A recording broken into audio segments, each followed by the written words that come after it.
Hi friends. आज आप लोग के लिए झारखंड जीके का क्लास लेकर आया हूँ। ठीक है। और इसमें आज के क्लास में हम लोग गुप्तरोत्तर काल के संबंध में जानने वाले हैं। ठीक है। देखिए, गुप्तरोत्तर काल आपका 550 ईस्वी से आपका 650 ईस्वी तक चला। बताया है में गौड़ का शासकांक। ठीक है। गौड़ का शासक आपका शासकांक। ठीक है। जो आपका बताया जा रहा है कि 602 ईस्वी से आपका 25 ईस्वी एक प्रतापी शासक था। ठीक है। उसके साम्राज्य में दीनापुर, जो आपका पश्चिम बंगाल से, ठीक है, थे, लेकर सरगुजा, जो आपका छत्तीसगढ़ में था, ठीक है, तक का वन प्रांतर शामिल था। कहने का मतलब आपका पश्चिम बंगाल और छत्तीसगढ़ तक उनका विस्तार था। कनिंधम ने बड़ा बाजार तथा हैविट ने दुलमी को उसकी राजधानी बताया। कलिंदन ने क्या है आपका बड़ा बाजार तथा हैविट ने दुलमी को उसकी राजधानी बताया। शशांक एक कट्टर शैवोपासक था।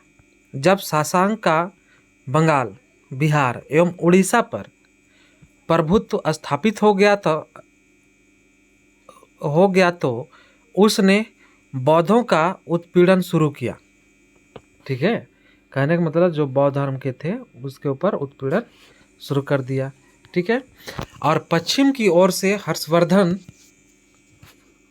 ठीक है, क्या आपका पश्चिम की ओर से हर्षवर्धन तथा पूर्व की ओर से भास्कर वर्मन, ठीक है, द्वारा दबाए जाने पर उसने अपनी राजधानी प्रौंडवर्धन खाली कर दिया और दक्षिण बिहार के पहाड़ी क्षेत्र में चला गया। समझ गया। फिर उधर खाली करके कहाँ पर चला गया? दक्षिण बिहार के पहाड़ी क्षेत्र की ओर। अब उसकी शक्ति का केंद्र वारुणिका बनी। ठीक है। और जिसे इन दिनों वारुण अथवा सोन ईस्ट बैंक कहा जाता है। समझ गए। सैवधर्मलंबी शासकांक की मूर्ति भंजक उग्रता इतनी बढ़ गई, ठीक है, कि उसने झारखंड के सभी बौद्ध केंद्रों को नष्ट कर दिया। ठीक है। कौन सा? झारखंड में जो बौद्ध केंद्र थे उसको नष्ट कर दिया।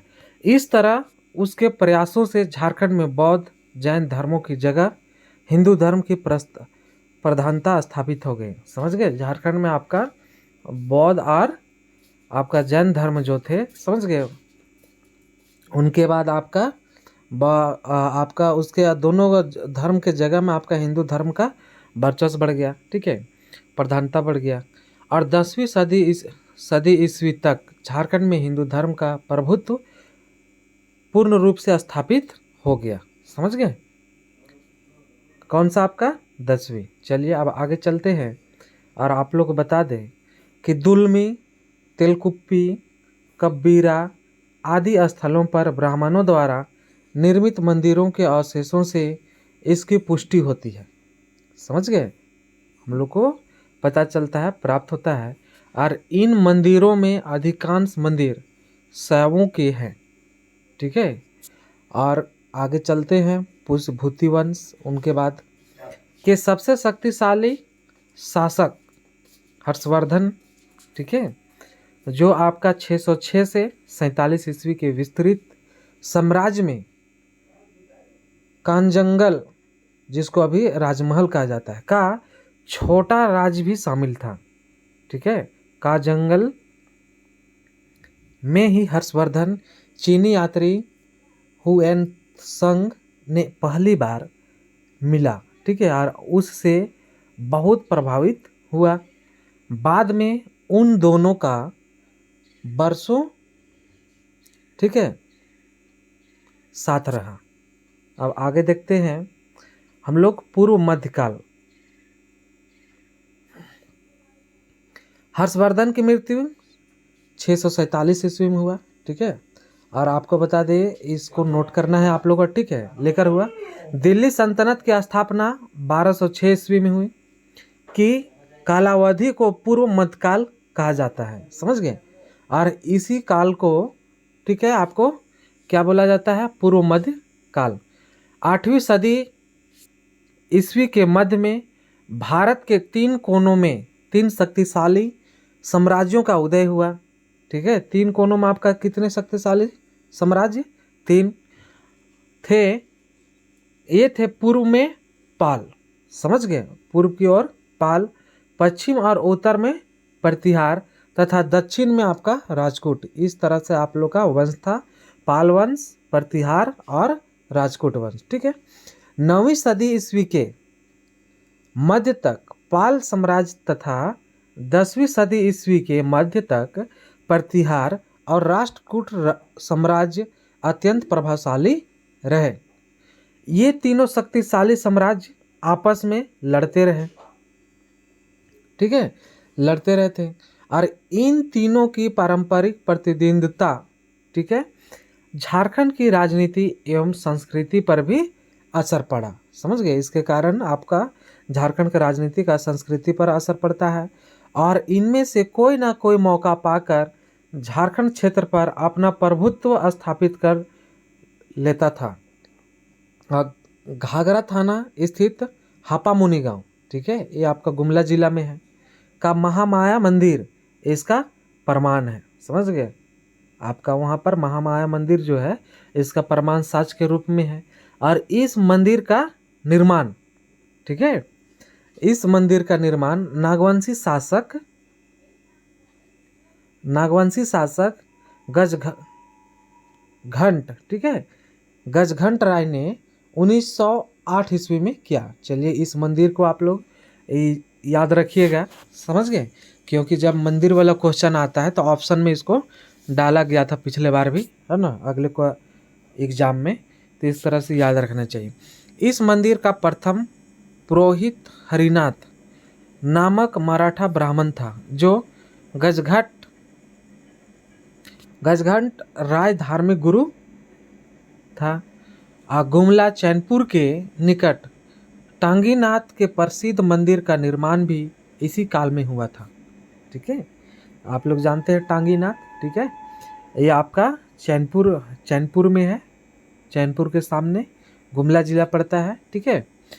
आप बता दें, इटखोरी जो हजारीबाग में है से प्रतिहार शासक महेंद्र पाल, समझ गए, 885 से 910 ईस्वी तक उनका शासनकाल रहा, के शिलालेख की प्राप्ति के से यह साबित होता है कि 9वीं सदी है, ठीक है, आपकी 9वीं सदी ईस्वी के उत्तरार्ध में प्रतिहारों ने छोटा नागपुर खास के सीमावर्ती इलाकों पर कब्जा कर लिया था।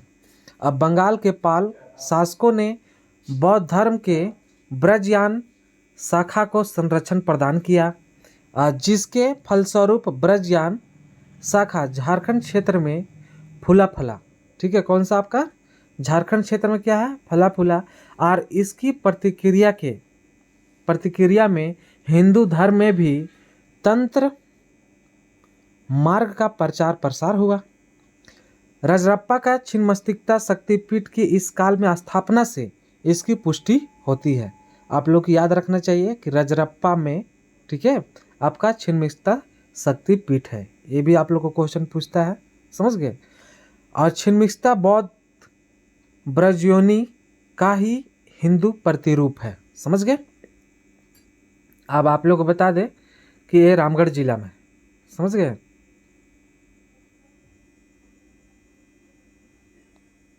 अब आगे चलते हैं और देखते हैं कि क्षेत्रीय राजवंश हम लोग देखने वाले हैं। और झारखंड के इतिहास में क्षेत्रीय राजवंशों का महत्वपूर्ण स्थान है, समझ गए, राजघरानाओं। और झारखंड का वास्तविक राजनीतिक इतिहास क्षेत्रीय राजवंशों की स्थापना के साथ ही आरंभ हुआ, समझ गए। और झारखंड में सबसे पहले मुंडाओं ने राज निर्माण का कार्य आरंभ किया, समझ गए। झारखंड अगर में अगर झारखंड बनाने की बात किया जाए और झारखंड राज्य के निर्माण करने के बाद है, तो सबसे पहले आपको मुंडा जो जो आपके हैं वो पहले आरंभ किया। बाद में अन्य राजवंशों ने अपने अपने राज स्थापित किए और इनमें 3 राजवंश प्रमुख थे। ठीक है, कौन कौन आपका? छोटा नागपुर शाक का नागवंश, पलामू का रक्सेल वंश तथा सिंहभूम का सी वंश। ठीक है, सिंहभूम का सी वंश, रक्सेल वंश पलामू का और छोटा नागपुर शाक का नागवंश, इस तीनों मिलकर। ठीक है, चलिए अब आगे चलते। क्षेत्रीय राजवंश हम लोग देख पाए। अब क्षेत्रीय राज की बात की जाए तो देखिए आप लोग इस फिगर में, समझ गए? इस फिगर में आप लोग देख सकते हैं इस चित्र में। ठीक है, आपका समझ गए पलामू राज। ठीक है, पलामू राज आप देख सकते हैं। पलामू राज का ये आपका पलामू राज है। ठीक है, उसी तरह आपका छोटा नागपुर खास राज। ठीक है, ये है आपका, जिसमें आपका खुखरा, कोहरा, सतरंजी, चुटिया, जगन्नाथपुर, नागफेनी, सुतियाम्बे, इस तरह से अभी जितना आपका रांची के आसपास का जितना जगह का नाम है, सब उसका उस समय क्या क्या नाम था उस भाषा में लिखा हुआ है उसका नाम वगैरह। ठीक है, अब देखिए इसमें हम लोग का पोराहाट राज है, इधर वीरभूम है। ठीक है, उनके बाद इधर धालभूम है, सरायकेला राज है, समझ गए? इधर रामगढ़ है आपका, समझ गए? उनके बाद खरडीहा राज है, केंद्रीय राज है। इस तरह से आप लोग का झारखंड का राज था उस समय का, समझ गए? और उसके अगल बगल जो थे, है ना, जो आपका राजमहल इधर है, देवघर है, समझ गए? बांकुड़ा है, समझ गए? मिद नागपुर है, रोहतास है, समझ गए? जयपुर है। इस तरह से हम लोग का उस समय की शासनकाल, राजाओं के शासनकाल में हम लोग का आपका क्षेत्रीय राज्य था और उसका मानचित्र है। अब आगे आप लोग को बता दें, हम लोग देखने वाले हैं झारखंड का मुंडा राज, है ना, जिसमें आपका सुतिया नागखंड की बात होता है। और झारखंड में, समझ गए, इसको याद रखना है, झारखंड में राज्य निर्माण का आरंभ करने का श्रेय मुंडाओं को जाता है। किसे? मुंडा को, याद रखना चाहिए। और ऋषा मुंडा प्रथम व्यक्ति था जिसने झारखंड में राज्य निर्माण की प्रक्रिया शुरू किया। ठीक है, कौन व्यक्ति था जो झारखंड का राज्य निर्माण का प्रक्रिया शुरू किया? आपका सीता मुंडा, सॉरी रीता मुंडा। ठीक है, सॉरी ऋषा मुंडा। ठीक है, ऋषा मुंडा ने आपका प्रथम व्यक्ति जो थे झारखंड राज निर्माण पर ध्यान दिया। उसने सुतिया पहान को, क्या है, उसने सुतिया पहान को मुंडाओं का शासक चुना। ठीक है, मुंडा राज में आपका सुतिया पहान को क्या बनाया गया? आपका मुंडा का राजा, शासक। ठीक है, सुतिया पहान ने अपने नवस्थापित राज्य का नाम अपने नाम पर सुतिया नागखंड रखा। ठीक है, क्या रखा? आपका सुतिया नागखंड रखा। उसने अपने राज्य को 7 गढ़ों में विभक्त किया। समझ गए? कौन सा गढ़ में? अब हम लोग देखने वाले हैं, ये याद रखने योग्य बातें हैं। ठीक है, लोहागढ़। ठीक है, पहला आपको लोहागढ़, जो अभी उसको बुलाया जाता है लोहरदगा। ठीक है, हजारीबाग, उनके बाद पालनगढ़, अभी बुलाया जाता है पालनगढ़ के पलामू, मानगढ़ जिसको मानभूम बोला जाता है, सीगढ़ जिसको सिंहभूम बोला जाता है, केसलगढ़ एवं आपका सुरगुमगढ़। ठीक है, अब चलिए आगे देखते हैं और आप लोग को बता दें आपका, हाँ, सुरगुमगढ़ और कैसमगढ़ को अभी सरगुजा बोला जाता है। समझ गए? सरगुजा के अंतर्गत है। उसने इस 7 गढ़ों को 21 परगनों में विभक्त किया। कितने परगने में विभक्त किया? परगना क्या था? ठीक है, तो 21 परगना में उसको 7 गढ़ को डिवाइड किया। और उसमें से ओम दंडा, ठीक है, दोईसा, खुखरा, सरगुजा, जसपुर, गंगपुर, पोरहाट, ठीक है, गिरगा, बिरुआ, लचरा, बिरना, सोनपुर, बेलखादम खादर, ठीक है, बेलसिंह, तमाड़, लोहारडी, ठीक है, खरसी, जयपुर, बोनाई, कोरिया एवं चंगमंकर। समझ गए? इस तरह से हम लोग का 21 परगना हुआ करता था। और इन नामों से स्पष्ट है कि सुतिया नागखंड राज्य प्रायः समस्त झारखंड क्षेत्र में फैला था। समझ गए? मतलब आपको 21 परगना का जो नाम लिए उससे साफ पता चलता है कि आपका पूरा झारखंड क्षेत्र की बात किया जाए तो सुतिया नागखंड इस 21 परगना में फैला हुआ था। दुर्भाग्य से यह राज्य ज़्यादा अस्थायी सिद्ध नहीं हो सका। समझ गए? मतलब ज़्यादा दिन तक नहीं चला। और मदरा मुंडा मुंडाओं का अंतिम राजा साबित हुआ। तो ये भी आप लोग को याद रखना चाहिए एग्जाम के दृष्टि से कि मदरा मुंडा मुंडाओं का अंतिम राजा थे, है ना, साबित हुआ। तो इस तरह से हम लोग का, ठीक है, आज की क्लास समाप्त होता है झारखंड के अंतर्गत। और आप लोग को बता दें कि इसी तरह से आप लोग के लिए लगातार क्लास आते रहेंगे डिटेल्स में। और जहाँ जहाँ पर लगेगा, ठीक है, कि इम्पोर्टेंट क्वेश्चन यहाँ से बन सकता है, वहाँ पर टिक लगाने बोलेंगे, नोट करने बोलेंगे। आप लोग उसे अवश्य कीजिए और बस उसको रिवीजन कीजिए। आप झारखंड के पूरे का पूरे एग्ज़ाम आप आराम से फेस कर सकते हैं। और जो भी क्वेश्चन पूछा जाता है 40, उसमें से आप 45 क्वेश्चन, 40 में आपका 35 क्वेश्चन आराम से बना के ले आइएगा। ठीक है, 35 प्लस आराम से आपका क्वेश्चन हो जाएगा। तो ठीक है फ्रेंड्स, अगर आपको अच्छा लगे तो वीडियो को लाइक कीजिए, है ना, और कुछ परिवर्तन चाहिए तो कमेंट कीजिए, ठीक है, और अच्छा लगे तो इसे अधिक से अधिक मित्रों के पास भी शेयर कीजिए, उन्हें भी बतलाइए, ठीक है, और उन्हें भी लाभान्वित कीजिए। Thank you.